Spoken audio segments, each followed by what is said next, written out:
All right, guys, welcome. It's Miss Marwhite. So today we're going to do a lesson on war. So I wanted to put together a quick little video. So I'm going to go over three wars that I think are super important to U.S. history. The first one is World War I. The second one is World War II. And the third one is War on Drugs that the U.S. Launched in the 1960s that ended up being quite a campaign against Black and Brown people.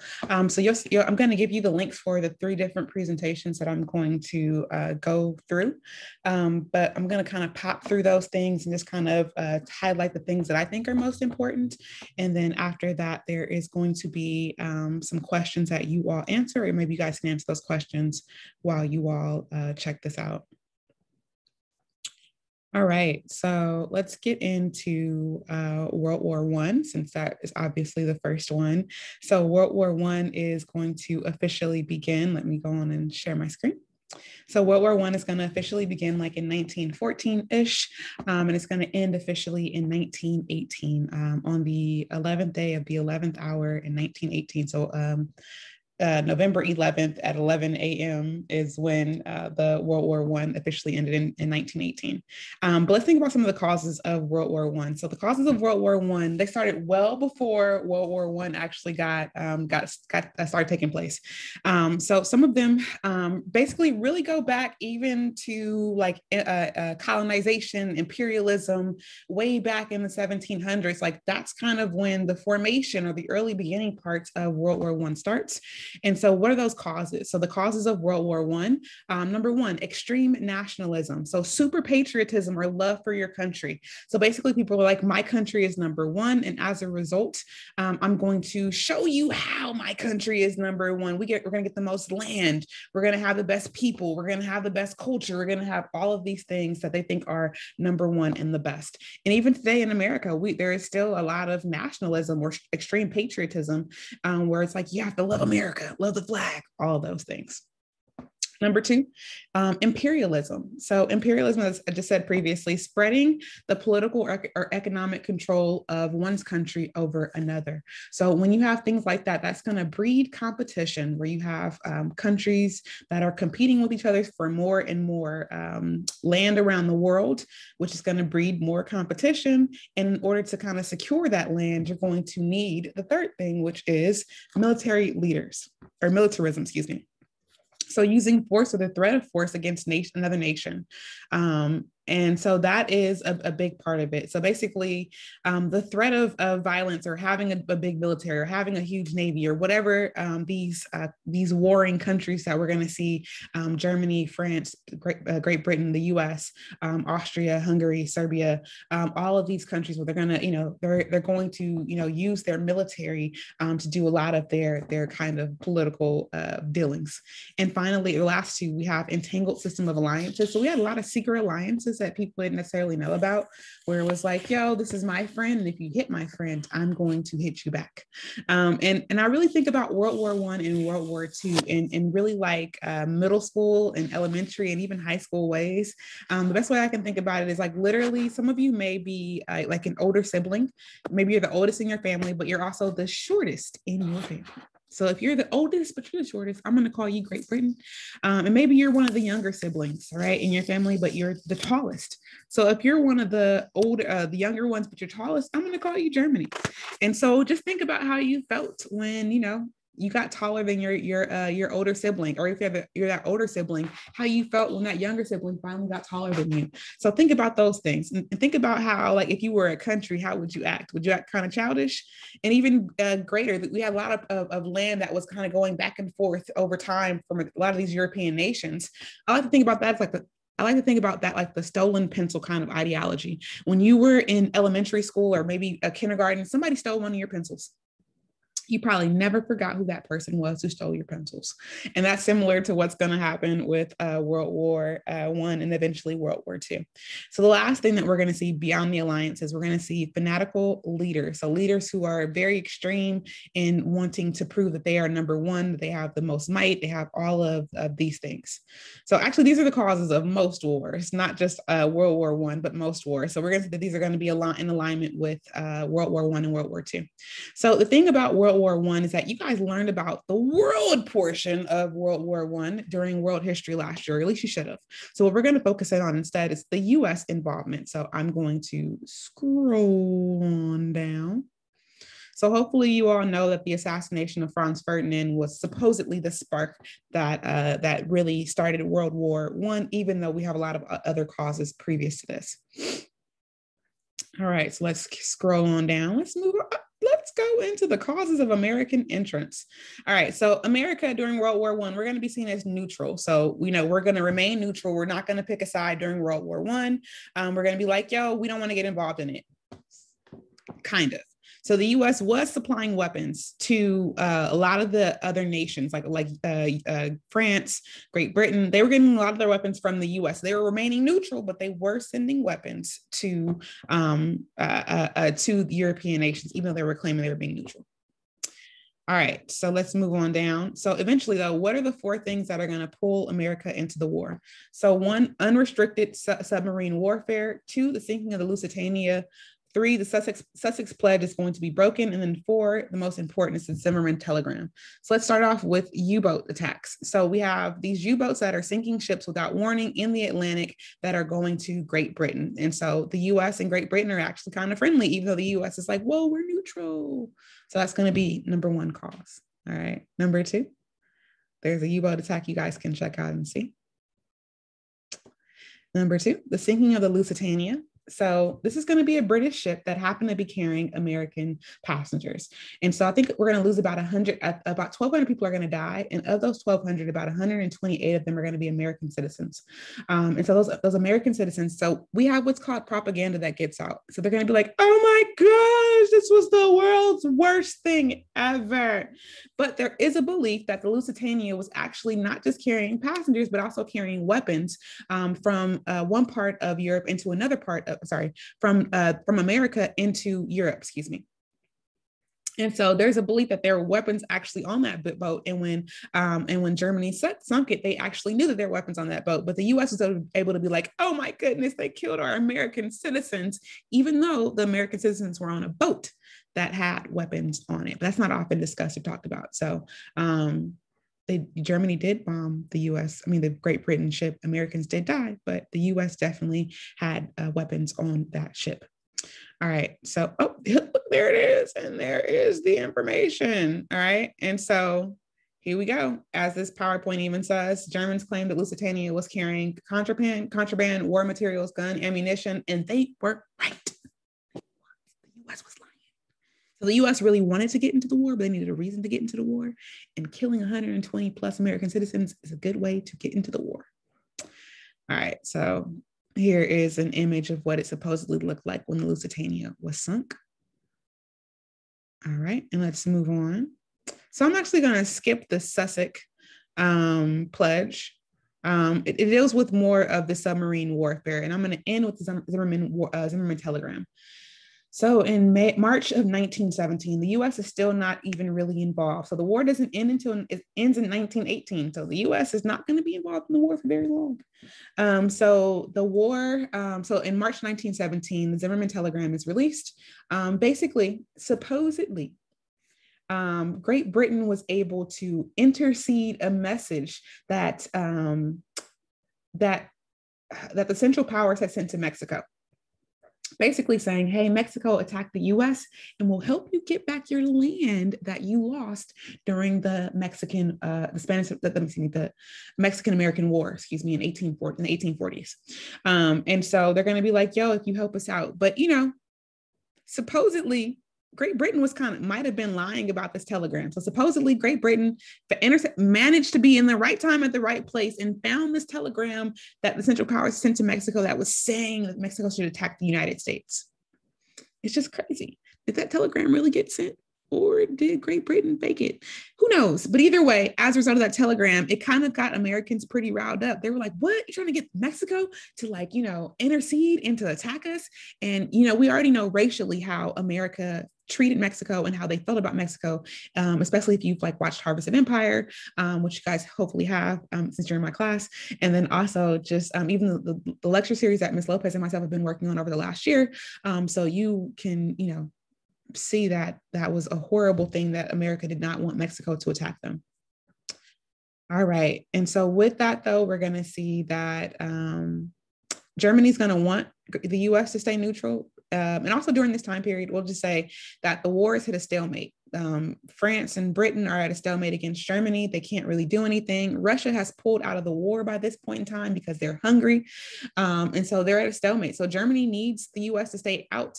And so that's why I don't think that Germany actually sent this telegram, because they needed them to stay out so they could actually possibly win the war.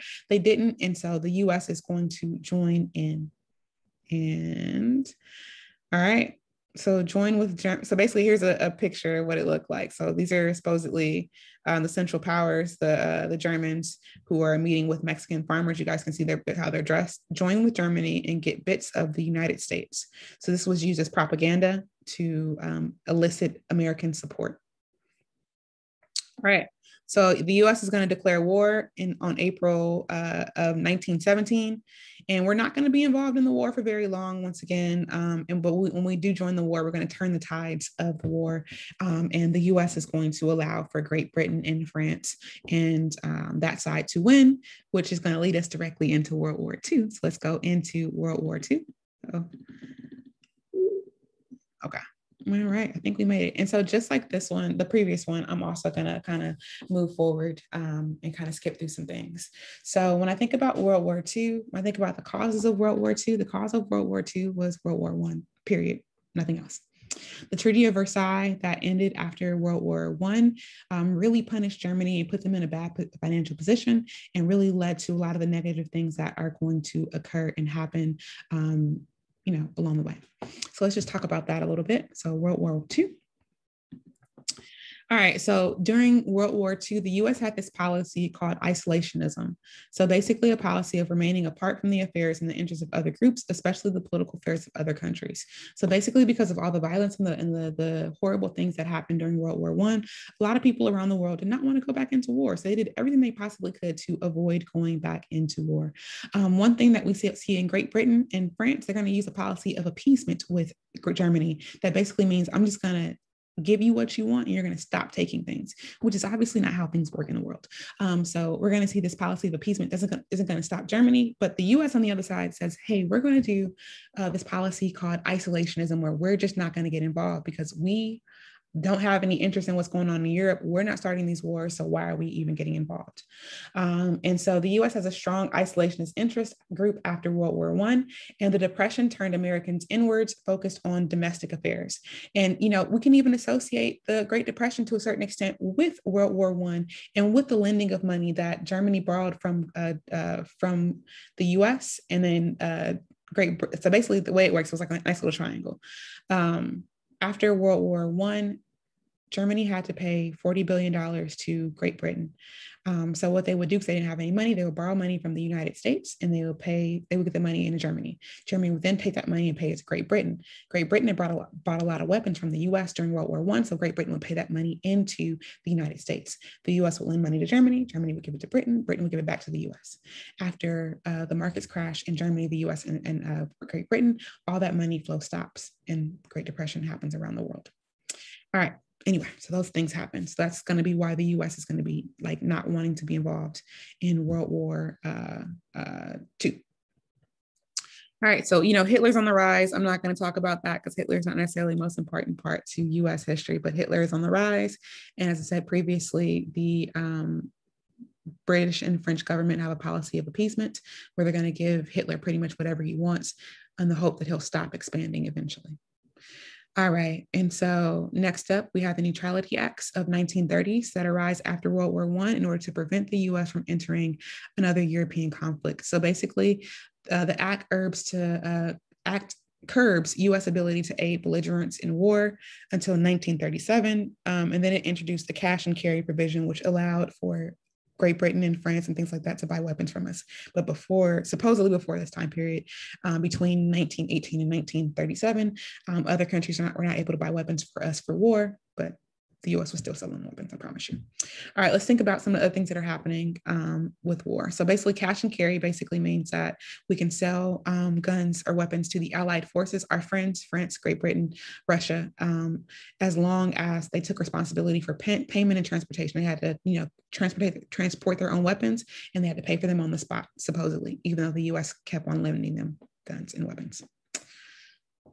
All right, so now here comes the other act. We have the Lend-Lease Act, which actually allows people legally now to just borrow money and borrow weapons from the US and then pay them back over time. So this is going to be how the US is eventually going to end up being a major power, because they're going to traffic in weapons. And when they have those weapons, they're going to ensure they have money flow and cash flow, which makes them a world power. Plus, they're going to have obviously the best technology and the best weapons, because they're making all of the weapons.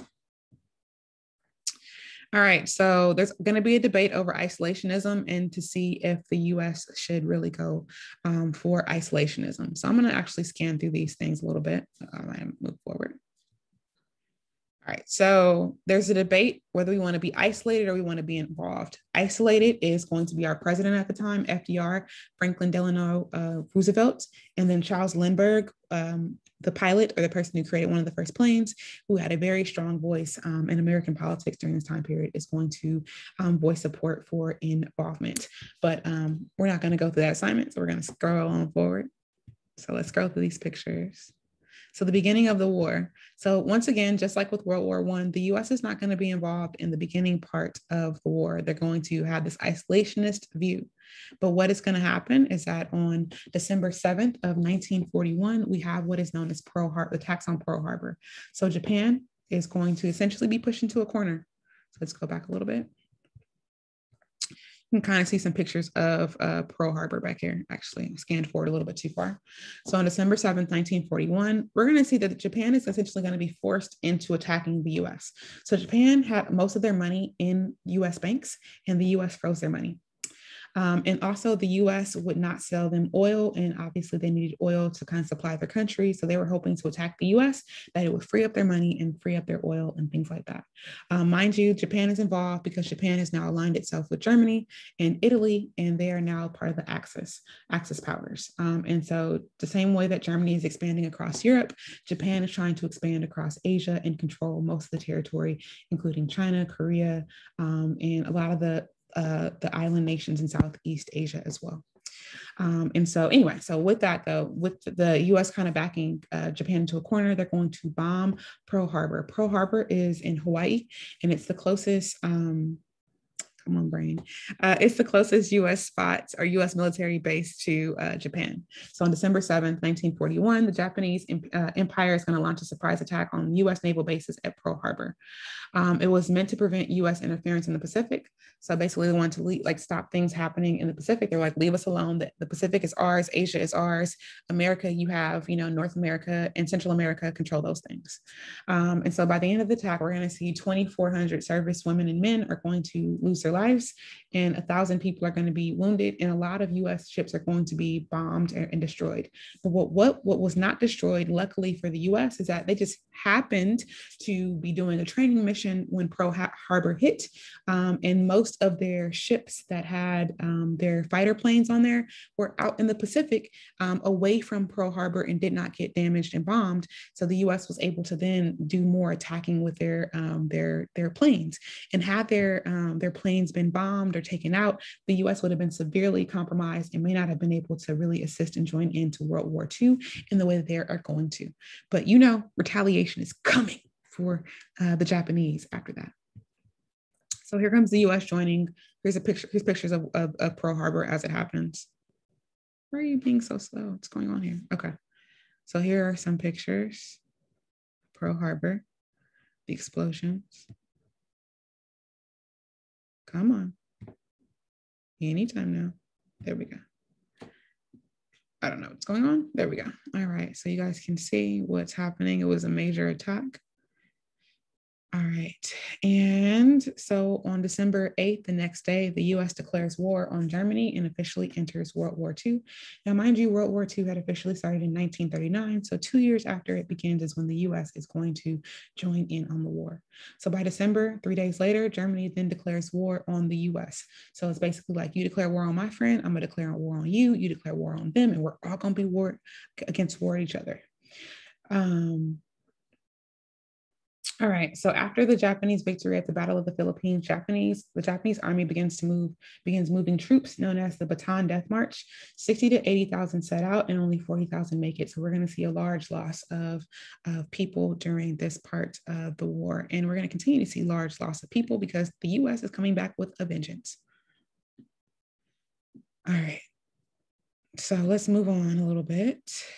So just like with World War I, a lot of these countries are going to do what we know as a total war. And so total wars mean that we're going to move through this a little bit. Total wars basically mean that the whole entire country is involved, from kids to women to every single person is involved in either rationing food, saving food, or doing different things like that.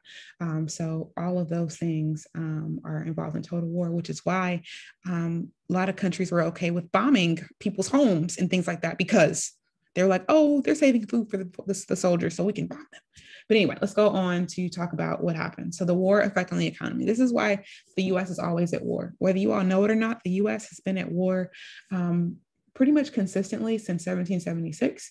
And there's only been a total of 2 years that the US has not been at war since 1776. And by 2 years, I don't mean like 2 years like straight. I mean like months put together to make it out 2 years.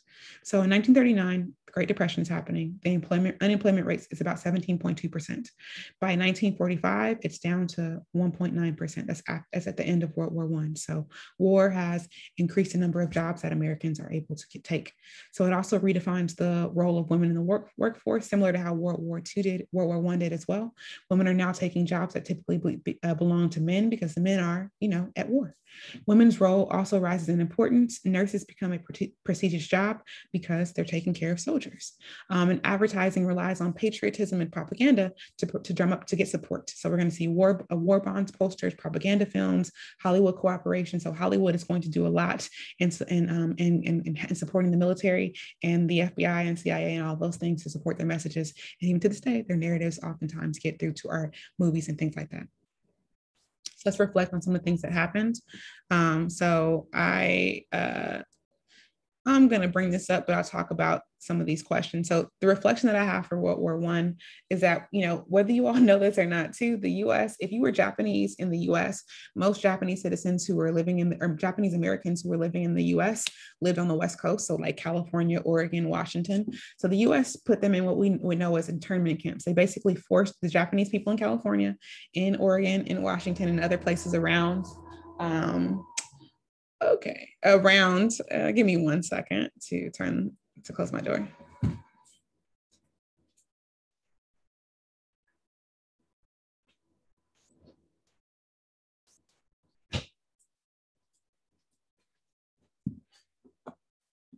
All right. So the Japanese Americans were forced out of their homes. They had to sell their things. And they were, basically they lost a lot of things, and they were put in these internment camps where some people died. They were treated horribly. They were used for labor. And so the fact that the US was like, if you're Japanese American in the US, you must be supporting Japan, and you're going to give them secrets. It was crazy. It was intense. It was insane. And it was similar to what Germany was doing to the Jewish people, basically saying that it was like, they were going to turn against them. It was their fault. And so the US kind of has to reckon with the fact that they did similar things to what Germany was doing to Jewish people, to Japanese citizens, Japanese American citizens. And then also we dropped those nuclear bombs on Japan after Japan had pretty much surrendered in the war. There was no point or purpose or rhyme or reason for us to bomb bomb Japan in Nagasaki and Hiroshima in 1945. That was really to send a message to Russia or the Soviet Union, because the Soviet Union was becoming communist, and the US wanted to prove a message or prove a point that they meant business and they would actually fight and destroy them. And the last reflection that I have, so we have women's roles are changing, but also the roles of minorities in World War II is major. So we see that Number one, we're going to see that Black troops are going to actually be recognized and allowed to fight in World War II. One of the most famous Black troops is from the area where my university was, and those were called the Tuskegee Airmen. And so they were trained in Tuskegee, Alabama. I think they were stayed in dorms on the campus of Tuskegee University that I later attended. And so they were really big in breaking down some racial barriers because they ended up protecting a lot of they were fighter pilots. So they ended up protecting a lot of the European American, soldiers who were pilots and going into enemy territory. So that was one thing that happened. Also, you have Native Americans who are being accepted in World War II. You have Navajo code talkers. So basically every code that okay, so when you're using your radios, like your walkie-talkies or whatever, you want to use codes. You don't want to speak in English or whatever language. People can, break those codes down and be able to like decipher what you're talking about. So every code the US had been using during World War II kept getting broken by the Germans. And the way they were able to kind of go around that, they ended up using Navajo speaking citizens. They use Navajo because Navajo doesn't have any Germanic basis, similar to how English and German does. It doesn't have the Romantic languages, how Spanish, French, Romanian, Portuguese, so on, how those languages do. And so because it was a language that was kind of isolated and didn't have any connection to any other language trees or language forms, they were able to use the Navajos to basically transmit messages across Europe, and Germany wasn't able to break that. So we see a lot more, and also even the use of Latino Americans in the war. So crazy, it's kind of messed up, but I'm gonna say it anyway. So basically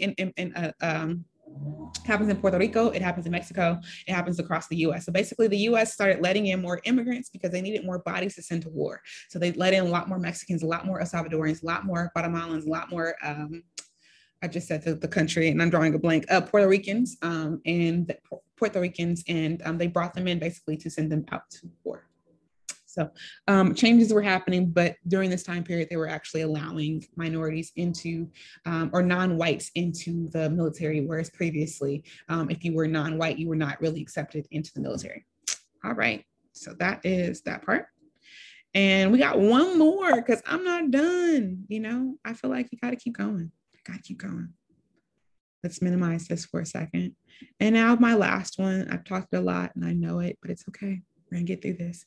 We have the war on drugs. So the war on drugs, you know me, if I'm gonna talk about the wars that America does, I'm gonna talk about the wars that America does. This is gonna be a war that America did inside of its own borders that really targeted a lot of Black and brown communities. And we'll see what happens. So after $1 trillion, as this begins in 40 years, what really happened with the war on drugs? So hopefully some of you all have heard about the war on drugs, but if not, here's your introduction. All right, so how much money has the US spent? How much money has been spent by the US in the last 40 years? So let's look at this slide. So we see $450 billion to lock these people. So a total of $1 trillion. $1 trillion. It's a lot of money. So a billion's a lot, but a trillion's even more. So we spent about $450 billion locking people up for the war on drugs, We spent about $20 billion to fight drug gangs in their home countries, like in El Salvador, in Colombia, in Peru, and a lot of other places. We spent $49 billion on law enforcement along American borders to prevent drugs from coming in. We spent $215 billion on other costs, like our overburdened justice system, our strained healthcare system, lost productivity, and then also environmental destruction as it relates to our war on drugs. We've lost $33 billion to our marketing campaign of Just Say No, message to American youth and other prevention programs that have historically and statistically been proven to not be effective. And then we spent $121 billion to arrest more than 37 million nonviolent drug offenders. All right, so since 1970, when this began by President Nixon, because basically the war on drugs is going to begin in 1970s after the 1960s, when you have the civil rights movement, when you have a lot of people pushing for equality. And they're going to label a lot of those people as like problems or as hippies if you're white. And they're going to try to like basically push those people into the periphery or outside of accepted society. And so when they do that, they're going to criminalize them if you use any type of drug instead of getting them treatment or help or, other things. And we see a different kind of perspective today when we see that people who use, I think, heroin or opioids are now, instead of being put in jail at large numbers, they're being given methadone, which is a way for a drug that helps them kind of wean off of the drug or not have cravings. And they're also, being suggested for rehab instead of being put in jail at the rate that a lot of the Black and brown drug users were given in the 70s, 80s, 90s, and early 2000s. All right, so these are a few charts that just kind of show you how much money was spent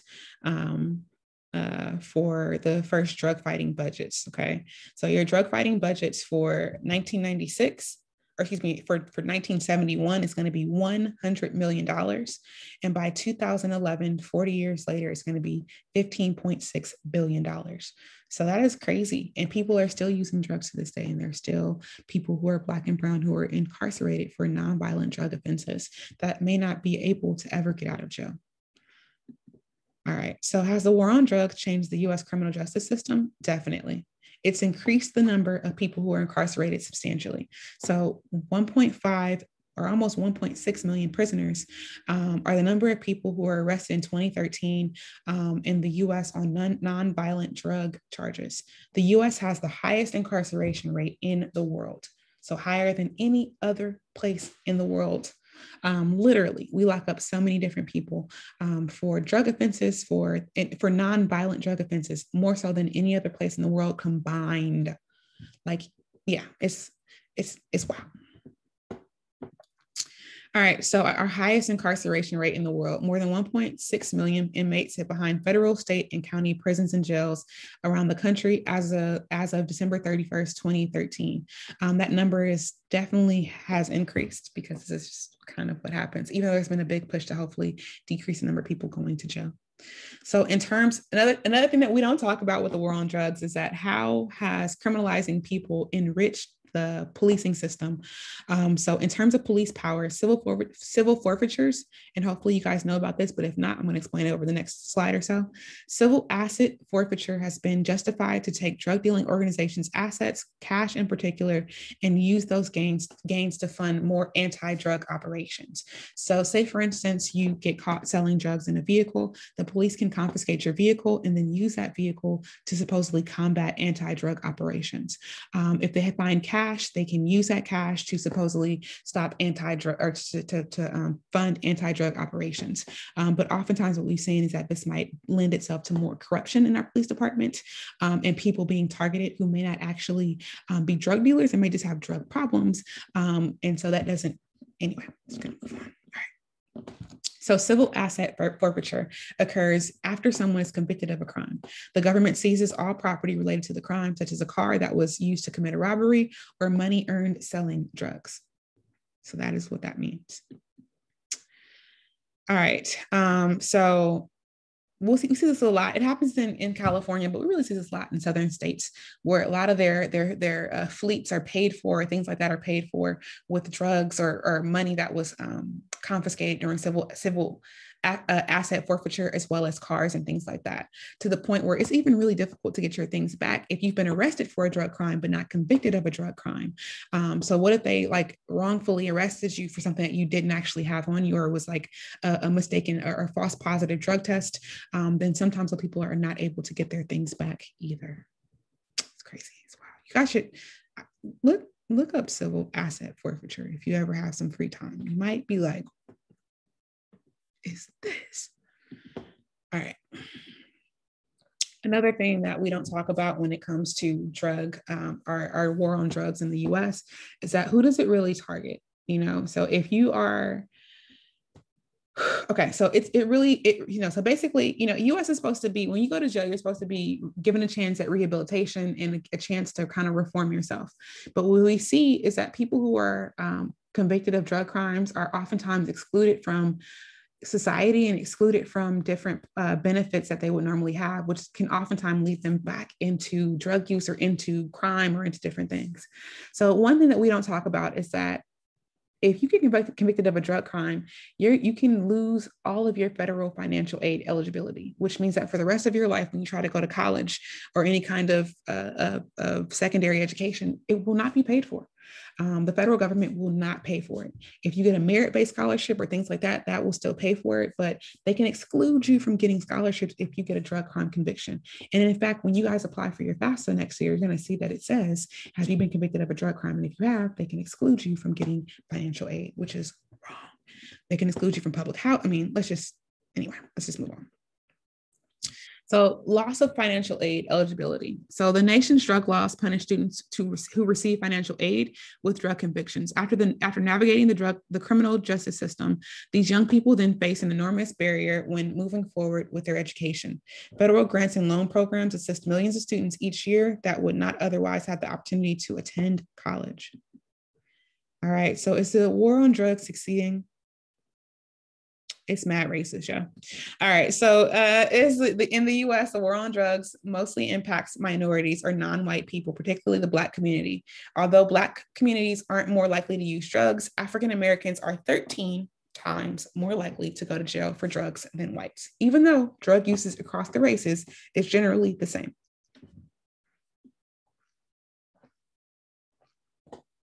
All right, need of treatment. So we're seeing even this is being racialized. In the 80s, 90s, and early 2000s, when we had the crack epidemic in Los Angeles, we saw a lot of the people who used crack cocaine that were Black and brown were put in jail. At the same time, white Los Angelenos are also using crack at the same rate, and they're not being convicted, to the point where there was a study done, and literally they researched and found that not a single white person was ever convicted for a crack distribution crime in Los Angeles County ever, even though Black and brown people were oftentimes getting their cocaine directly from white suppliers or things like, I mean, it was just maddening. Anyway, all right, so, and oftentimes these people who need treatment are being put in jail, but now we're seeing in 2021, people who have opioid addictions are given methadone to ease their cravings as they detox and get off the drugs. And they're also not being put in jail. They're being given rehab and things like that, which is how it should be, and which is what should have happened for Black and brown communities instead of them being put into jails. Public health policies are our top priorities. It's an estimate that between 70 and 85% of the US's inmates populations are in need of substance abuse treatments, which is far more effective means of handling drug offenders, like they're doing right now for a lot of white Americans. Let's think about the number of people that have been killed outside of the US borders because of our war on drugs. So we don't oftentimes look at the impact across borders, but in Mexico, the war in Mexico, Congress appropriated $2.4 billion to fight the cartels as part of the security cooperation between the US and Mexican government. That money supported a failed war in which tens of thousands have been killed and thousands have been tortured.